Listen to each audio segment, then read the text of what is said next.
নমস্কার, সবাই কেমন আছেন? আশা করি খুব ভালো আছেন। খুব ভালো থাকুন, দুর্গাপুজো খুব ভালোভাবে কাটান। বাঁশি শিখছেন? শিখুন, খুব ভালো লাগবে। আমি থিওরি এবং প্র্যাকটিক্যাল দুটোই শেখাচ্ছি। যারা গান গাইছেন তারাও আমার এই ভিডিওগুলো দেখতে পারেন, খুব সহজভাবে শেখাচ্ছি। যদি শিখতে চান তাহলে অবশ্যই আমার চ্যানেলটি সাবস্ক্রাইব করে দেবেন, যাতে সব ভিডিও আপনাদের কাছে পৌঁছে যায়। তো শুরু করা যাক। আজকের আলোচনার বিষয় হচ্ছে সপ্তক স্বর কয় প্রকার ও কি কি। সপ্তক স্বর হচ্ছে 3 প্রকার: মন্দ্র সপ্তক, মধ্য সপ্তক আর তারা সপ্তক। উদারা, মুদারা, তারা। তো মধ্য সপ্তক আমরা কাকে বলি?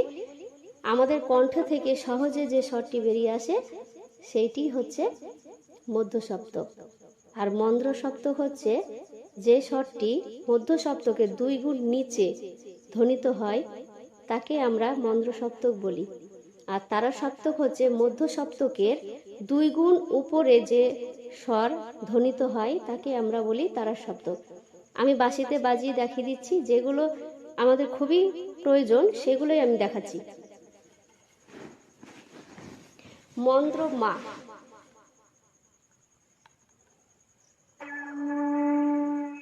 মধ্যমা, তারার মা, পা, মন্দ্র পা।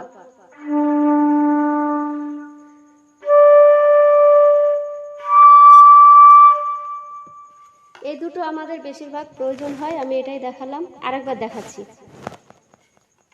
মন্দ্র মা,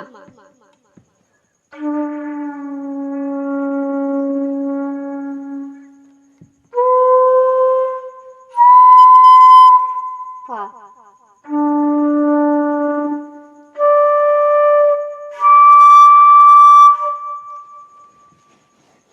নিশ্চয় দেখতে পেয়েছেন। অবশ্যই ভালোভাবে দেখবেন, বাজাবেন, আর সকলে খুব ভালোভাবে দুর্গাপুজো কাটাবেন। সবাই খুব ভালো থাকবেন।